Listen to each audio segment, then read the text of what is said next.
اگر کوئی کوشچن ہو یا کوئی بات آپ پوچھنا چاہیں تو موسٹ ویلکم. یا مزید کوئی آپ میں سے کچھ کوئی ایڈ کرنا چاہے, کوئی اور چیز بات کرنا چاہے, سب کے لیے. ذکر کو دل میں بغیر زبان کر سکتے ہیں. جی, 3 طرح کا ذکر ہوتا ہے. ایک ہوتا ہے زبان سے, ایک ہوتا ہے دل سے, اور ایک ہوتا ہے زبان اور دل دونوں سے. اگرچہ خالی دل کی بھی اجازت ہے, لیکن زبان سے کرنا اس سے بہتر اس لحاظ سے ہے کہ حدیث میں آتا ہے کہ اللہ تعالیٰ بندے کے ساتھ ہوتا ہے جب تک اس کے ہونٹ اللہ کے ذکر سے میں ہلتے رہتے. پھر اسی طرح آتا ہے کہ تمہاری زبان اللہ کے ذکر سے تر رہے. تو پھر خالی دل میں سوچنا ٹھیک ہے, اچھی بات ہے کہ اللہ کی طرف دھیان ہے آپ کا, لیکن زبان بھی بولے. جہاں دل اور زبان دونوں شریک ہوتے ہیں وہ افضل ترین ذکر ہوتا ہے. ورنہ اگر زبان بھی آپ کی بول رہی ہے, ذکر کر رہے ہیں, تو اس لیے نہیں چھوڑ دے کہ اچھا میں پوری طرح حاضر نہیں ہوں, میں کہیں کسی کونے میں بیٹھ کے کروں گا. نہیں, کرتے رہیں, کیونکہ کبھی کبھی وہ پھر کیا ہوتا ہے, کبھی حاضر ہو جاتا, دل کبھی نہیں ہوتا, لیکن زبان تو بول رہی ہے نا. وعلیکم السلام. جیسے ہم ایک گوروں کے ملک میں ہیں اور جابس کے ٹائمنگ بڑی فکس ٹائمنگس ہوتے ہیں کہ آپ اس ٹائم پہ آپ بریک لے سکتے ہیں اور اس ٹائم پہ اپنی جاب ختم کر سکتے ہیں. اس بریک آورس جو ہمارے ہوتے ہیں یوزلی 15 منٹس یا ہاف این آور کے, کیا اس کوشش سے 15 منٹس کے اندر وضو کرنا اور کمپلیٹ ظہر کی نماز پڑھنا اگر پاسبل نہ ہو تو کیا صرف فرض پڑھ لینے سے؟ جی, اس میں یہ ہے کہ اگر انسان صبح وضو کر کے گھر سے گیا ہے اور جرابیں وضو کی حالت میں اس نے پہنی ہے, اور پھر اگر صرف اوپر کا حصہ ہاتھ منہ بازو وغیرہ دھو لیتا ہے تو اس میں کم ٹائم لگتا ہے اور وہاں مشکل بھی نہیں ہوتی دھونے میں, اور اس کے بعد فرض ادا کر لیتا ہے تو بھی ٹھیک ہے. سمر میں دن لمبے ہوتے ہیں تو اس میں انسان کو زیادہ موقع مل جاتا ہے, لیکن ونٹر میں نمازیں قریب قریب ہوتی ہیں, تو نہ پڑھنے سے یہ ہے کہ کبھی انسان جمع بھی کر سکتا ہے اگر کچھ بہت ہی سخت مجبوری ہو. ورنہ یہ کہ جاب شروع کرنے سے پہلے ہی بات طے کر لینی چاہیے کہ مجھے نماز کا ٹائم چاہیے ہوگا. جی, اندر سے ہاتھ ڈال لینا چاہیے. جیسے کتنا بھی بندھا ہوا تو ذرا سا بھی آپ اندر سے ہاتھ ڈالیں گے, اور یا یہ کہ ذرا سے یہاں سے بھی اگر آپ اتنے سے بھی بالوں کو اگر آپ کر لیتے ہیں نا یہ کچھ, تب بھی مسا ہو جاتا ہے. اوپر سے کرنے کی اجازت نہیں, پگڑی پر تو ہے لیکن اسکارف وغیرہ پر نہیں.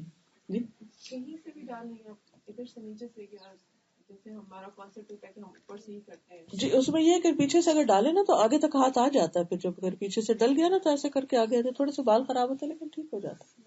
میں ایک چیز آپ سے کنفرم کرنا چاہتی ہوں کہ کیا سو کے آپ اٹھتے ہیں؟ جی ہاں, تو آپ قرآن اگر آپ نے کچھ یاد کی بھی ہے تو بغیر وضو کے آپ لیٹے لیٹے تو آپ پڑھ سکتے ہیں.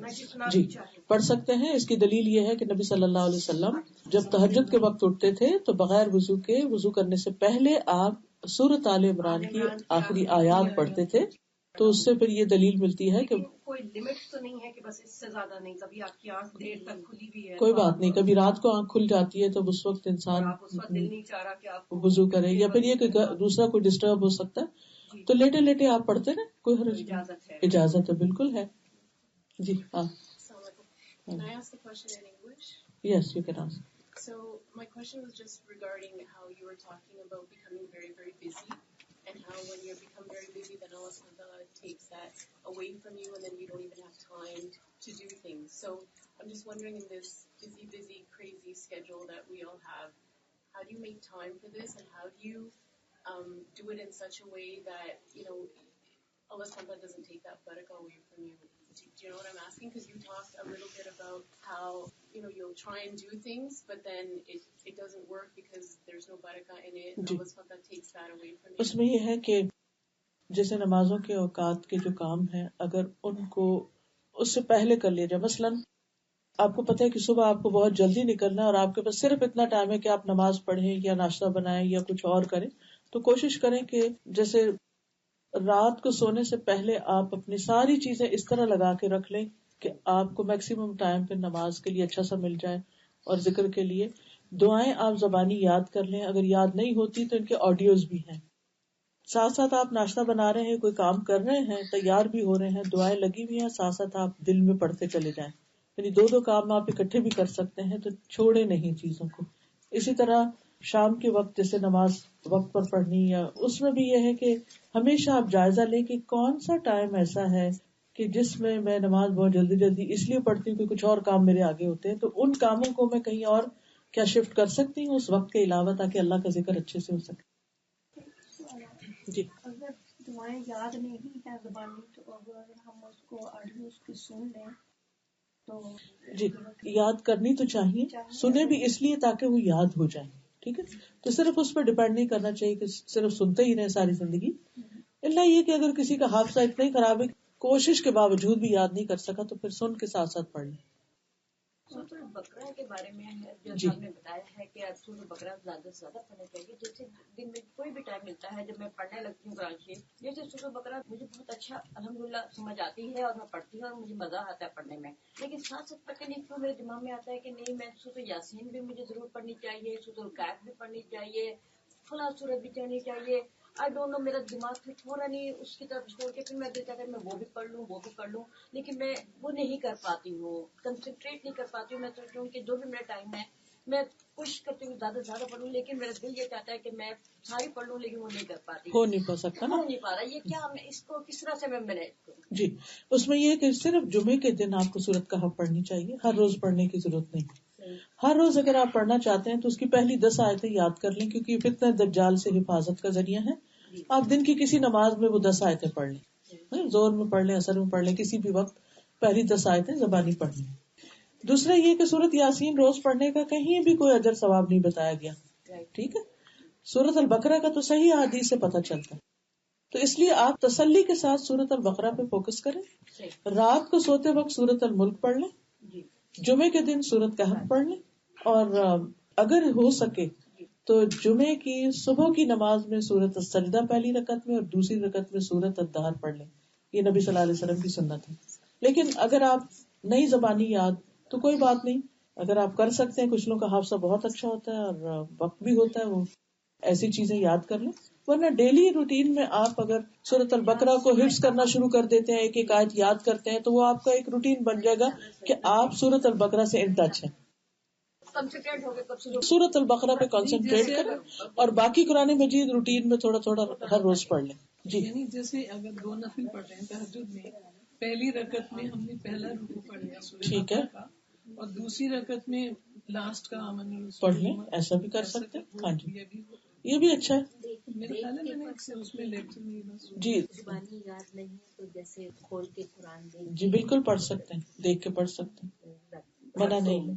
جی نفل میں پڑھ سکتے ہیں، آپ تہجد کے وقت دیکھ کے بھی پڑھ سکتے ہیں. جمعے کو جو کس ٹائم تک پڑھنا؟ جمعے کی نماز تک پڑھنا افضل ہے اور صبح سے پڑھنی چاہیے. کچھ لوگ جمعے کی رات کو پڑھنا شروع کرتے تھے، جمعے کے دن کی پڑھنے کی چیز ہے. جاب والے لوگوں کا تھا کہ اگر ہم جمعے کو دن میں نہیں پڑھ سکتے، مغرب کے بعد ہم پڑھ سکتے ہیں یا کوشش کریں ایک دن پہلے پھر عصر کی مغرب کے بعد پڑھنی چاہیے، لیکن جمعے کی مغرب کے بعد جمعے کے دن تبدیل ہو چکا ہوتا ہے، ہفتہ شروع ہو چکا ہوتا ہے. اگر کوئی عورت قرآن حفظ کرنا چاہے تو اس بارے میں کوئی حدیث یا کوئی تاریخ میں کچھ ملتا ہے ایسا کہ اس کے بارے میں کیا حکم ہے یا افضل ہے یا اس کے بارے میں کچھ ہے؟ دین کے بہت سے احکامات ایسے ہیں اس میں کوئی ڈسکریمنیشن نہیں کی گئی مرد اور عورت کے درمیان. عورت بھی حفظ کر سکتی ہے، مرد بھی کر سکتا ہے. نبی صلی اللہ علیہ وسلم کے زمانے میں کچھ خواتین ایسی تھی کہ جن کو قرآن یاد تھا، جن میں جیسے ام برقہ تھی. نبی صلی اللہ علیہ وسلم نے ان کے لیے مؤذن کو مقرر کیا اور وہ جماعت کرواتی تھی اور اس میں پھر قرآن سناتی تھی. تو کوئی بھی خاتون عمر کے کسی بھی حصے میں، بلکہ آج کل تو بہت ٹرینڈ ہو گیا ماشاءاللہ عرب دنیا میں تو بڑی بڑی عمر کی خواتین حفظ کرنا شروع کر دیتی ہیں. ایک اسکالر ہیں احمد الاشکر کا نام شاید آپ نے سنا ہو، رائٹر بھی ہیں، 2 بھائی ہیں، بہت ہی قابل اور بہت نیک. تو ان کی والدہ 70 سال کی ان کی عمر ہو گئی اور وہ لکھنا پڑھنا نہیں جانتی تھی. بچے اتنے قابل، لیکن خود بعض اوقات خواتین بچپن میں نہیں پڑھا تو بڑے ہو کے شادی ہو گئی، پھر نہیں پڑھا، تو ان کو بس خیال آ گیا کہ میں نے قرآن پڑھنا ہے اور حفظ کرنا ہے. تو ان کے بچے نے انتظام کر دیا. کئی دنوں میں جا کر انہوں نے الف با تا سیکھی، پھر اس کے بعد انہوں نے اس کو لفظ پڑھنا سیکھا، پھر ناظرہ پڑھا، پھر 74 ایئرس کی عمر میں انہوں نے حفظ بھی کر لیا. شوق کی بات ہے نا. اب آپ دیکھیں 70 ایئرس کی عورت کا کیا کام ہوتا ہے گھر میں؟ عام طور پہ ہمارے ہاں کوئی خاص کام نہیں ہوتا سوائے انٹرفیئرنس کے. اور پھر وہ کیا ہوتی ہے انٹرفیئرنس، بچوں کو بہت ہی offend کرتی ہے، اور کچھ تو ناخل پھر جا کے ان کو اولڈ ہوم میں چھوڑ دیتے ہیں. اور پھر وہ اللہ تعالیٰ محفوظ رکھے سب کو اس گناہ سے کہ وہ ماں باپ کے ساتھ ایسا سلوک کوئی کرے. لیکن ایسی مثالیں مسلمانوں کے اندر بھی مل رہی ہیں, دیکھتے ہوئے آتی ہیں. تو ایسی صورت میں سمجھتی ہوں کہ قرآن بڑھاپے کا بہترین دوست ہے, بہترین دوست. بھلے نہ یاد ہو, پڑھتے رہیں. ہم نے اس کا ایکسپیرینس کیا تھا لدھا میں, جب 2005 میں نے کورس کروایا تھا. تو اس کے بعد ہم نے ایک اور کورس کروایا, روح البیان. اس کورس میں ہم نے خواتین کو 30واں پارہ یاد کروایا, اس کا حصہ تھا. اب جن لوگوں نے 30واں پارہ حفظ کر لیا تو بہت ہی ان کو ایک کانفیڈینس ملا کہ ہم تو حفظ کر سکتے ہیں. تو انہوں نے کہا کہ ہمیں 29واں بھی کرا دیا جائے, تو 29واں شروع ہو گیا. پھر وہ کورس بھی ختم ہو گیا. تو کچھ بڑی عمر کی خواتین ایسی تھی کہ جن کو بہت شوق لگا کہ ہم حفظ کر لیں, تو ہم نے ان کے لیے 8-10 خواتین کے لیے حفظ کا پروگرام شروع کر دیا. اور ماشاءاللہ وہ تقریباً میجورٹی ان کی 50+ تھی, اور انہوں نے حفظ کرنا شروع کر دیا. اور ابھی جب میں واپس آئی تو تقریباً وہ سارے لوگ جو ہیں وہ پورا کر چکے ہیں ماشاءاللہ. کرتے کرتے کرتے جی.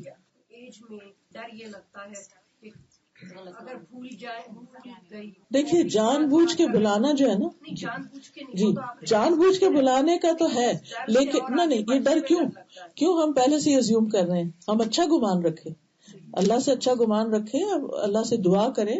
اور ہماری کوشش کے باوجود اگر بیماری یا شدید بڑھاپے کی وجہ سے کچھ چلا بھی گیا تو اللہ تعالیٰ ظلم نہیں کرے گا. وہ ہماری اس نیت اور کوشش کو دیکھے گا کہ ہم نے اس کو اپنے سینے میں محفوظ کیا. پھر کسی وجہ سے نہیں رہا تو کوئی اور ایسی بات نہیں ہے, تو کرتے رہیں.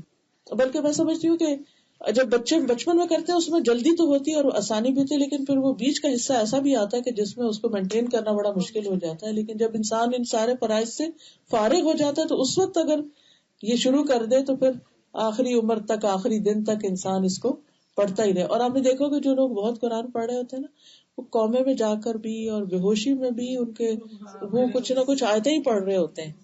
اس سے اچھی آخری زندگی اور اختتام زندگی کا اور کیا ہو سکتا ہے کہ ہم اللہ کا قرآن جو ہے وہ اپنے سینے میں اتار لیں, کیونکہ قبر کا بھی ساتھی اور روشنی ہو اور آخرت کا بھی اور حفاظت کا ذریعہ. ایک پرسنل پرابلم آپ سے ڈسکس کرنی تھی جی, جو میری تھی. میں نے وہ کتاب میں پڑھا نا کہ حضور تہجد کے وقت سجدے والی کوئی صورت پڑھا کرتے تھے. تجلیات نبوت میں یہ اچھا. اب کوشش یہ کی ہم لوگوں کو تو اقرا بسم ربک الذی زیادہ یاد ہے اچھے سے, وہ پڑھا اور پڑھ کے اور سجدے میں گئے, اٹھ گئے تاکہ اب آگے دوسری صورت پڑھے. الحمدللہ شروع کر دی, خیال ہی نہیں رہا کہ تو ہم نے سجدہ تلاوت کا سجدہ کیا تھا اوپر, مطلب جب کھڑے ہوئے تو الحمدللہ شروع کر دی. اب سو پھر ایک دن دماغ میں آیا کہ نہیں وہ تو سجدہ نہیں تھا, وہ تو تلاوت کا سجدہ تھا جو کیا تھا. اس ایسی حالت میں کیا کریں؟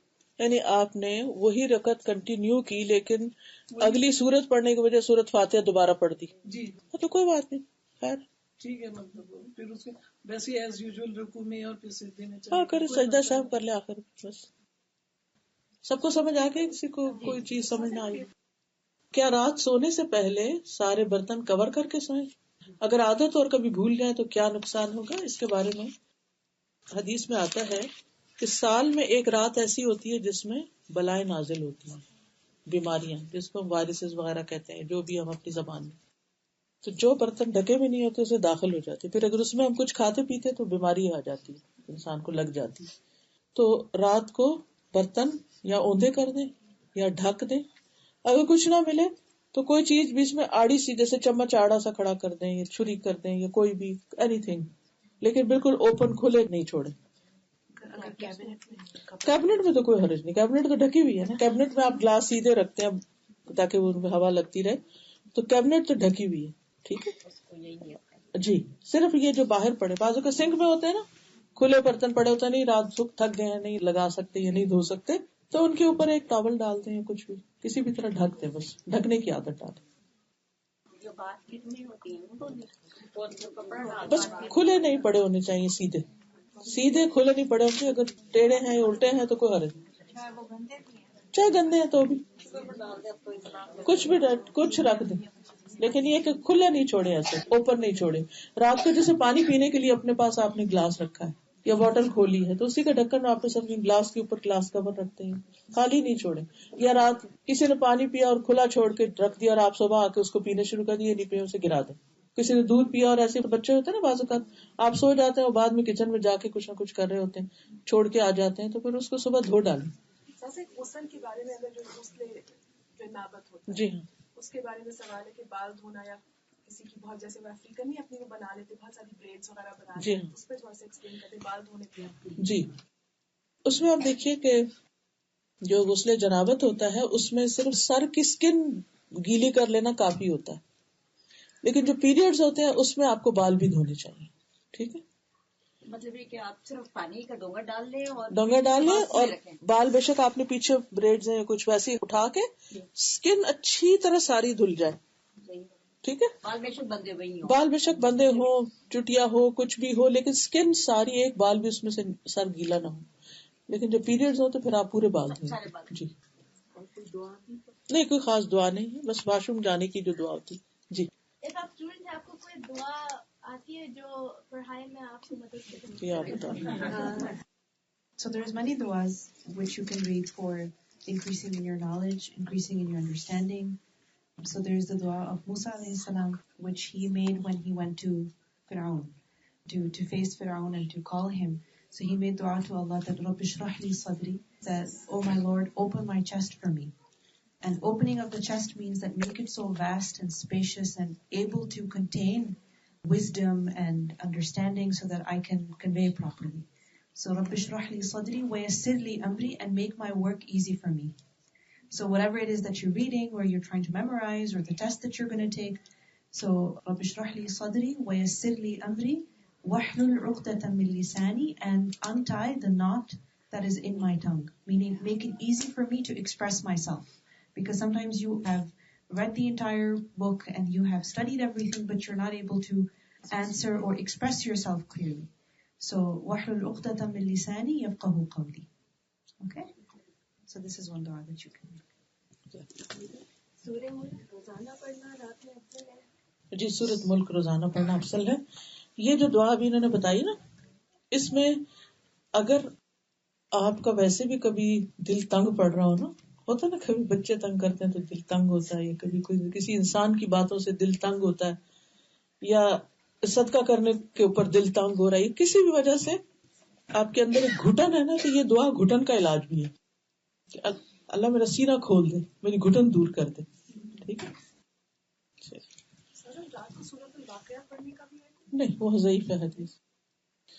اوکے, السلام علیکم ورحمۃ اللہ وبرکاتہ. ایک دو چھوٹی چھوٹی اناؤنسمنٹس کرنی تھی کہ ہمارے ہر روز ہفتے میں 3 دفعہ ٹیوزڈے, وینسڈے اور تھرسڈے صبح 9:45 سے 11 o'clock تک حدیث بخاری کا لیکچر ہوتا ہے. آن لائن بھی آتا ہے, فیس بک پہ بھی آتا ہے, اور ویسے بھی الہدا لائیو پہ بھی آتا ہے. تو جو لوگ گھر میں ہوتے ہیں, کام پر نہیں ہوتے, تو وہ اپنے کام کاج کے دوران لگا کر سن سکتے ہیں. تو بہت کچھ نئی باتیں سیکھنے کو ملیں گی. جمعے کے دن 10 to 11:30 ہوتا ہے فقہ القلوب, جس میں اللہ سبحانہ وتعالیٰ کی معرفت اور اس طرح کی بہت ساری چیزیں. آج کل ہم روح کے بارے میں پڑھ رہے تھے, خلق الروح, کہ اللہ نے جو روح بنائی ہے تو یہ کیا چیز ہے, اور کس کس طرح روح کے اوپر کیا اثرات ہوتے ہیں. اور پھر سیٹرڈے کو سورۃ البقرہ انگلش میں ہوتی ہے, تیمیہ کرواتی ہیں ینگ لڑکیوں کے لیے. اچھا بچوں کے لیے سیکھنے کا اس وقت ہمارے پاس کافی ہے, اس میں بچے بھی آ رہے ہیں الحمدللہ. اور سنڈے کو صحیح بخاری ہوتی ہے. تو یہ ان کا ٹائم جو ہے وہ 11:15 سے لے کر 1:15 تک ہوتا ہے, 2 گھنٹے تک. اگر بچے جیسے گھر پر ہیں تو یہ 2 گھنٹے اگر وہ بیٹھ کے آرام سے سیکھیں تو انشاءاللہ بہت فائدہ ہوگا. جی یہاں کے حساب سے 11:15 سے 1:15 تک. کرنا چاہیں تو آن لائن رجسٹریشن بھی ہوتی ہے, ورنہ اگر آپ صرف خود سے سیکھنا چاہیں تو وہ بھی آپ سیکھ سکتے ہیں, یعنی سن کے. ہاں, یہ ایک کارڈ بھی ہے, تو اس میں ٹائمنگز وغیرہ لکھے ہوئے بھی ہیں اگر آپ کو چاہیے. وہ پھر میرا خیال ہے ہاں, جو لوگ رجسٹر کرتے ہیں وہ پھر ان کو ایک لنک دیتے ہیں جس میں ریکارڈیڈ لیکچرز بھی پھر ملتے جاتے ہیں. جی, یہ آپ رکھ سکتے ہیں. فقہ القلوب کا ٹائم 10 o'clock فرائیڈے کو, ایوری فرائیڈے ہوتا ہے. فیس بک پہ بھی آتا ہے جی, اور الہدا لائیو پر بھی ہوتا ہے. قرآن پر آل اپلیکیشن ہے نا, تو اس میں بھی اس کے آپشن ہے, اس سے بھی ڈائریکٹ سن سکتے ہیں. قرآن پر آل میں بھی ہے, اور قرآن ان ہینڈ جو اپلیکیشن ہے اینڈرائڈ پہ, اس پہ بھی ہے لنک, اس سے بھی سن سکتے ہیں. چلیے یہ جو دعائیں میں نے آپ کو بتائی ہیں اس کتاب ایاک نستعین جو ہے یہ انگلش میں ہے, اس میں ٹرانسلیٹریشن بھی ہے, اردو میں بھی ہے اور انگلش میں بھی ہے. اس میں جو بچے عربی نہیں پڑھ سکتے اس میں انگلش میں بھی یہ دعائیں لکھی ہوئی ہیں, یعنی انگلش میں عربی لکھی ہوئی ہے, تو اس میں یہ ہے کہ آپ بچوں کو بھی پڑھنے کے لیے حفاظت کی دعائیں دے سکتے ہیں, اور اس میں شفا کی دعائیں بھی ہیں اور نظر کی بھی اور جن کی بھی اور اس طرح کی سب چیزیں, استغفار وغیرہ بھی. اوکے چلیے ٹھیک ہے, جزاکم اللہ خیر. سبحانک اللہم و بحمدک اشہد ان لا الہ الا انت استغفرک و اتوب الیک. السلام علیکم و رحمۃ اللہ وبرکاتہ.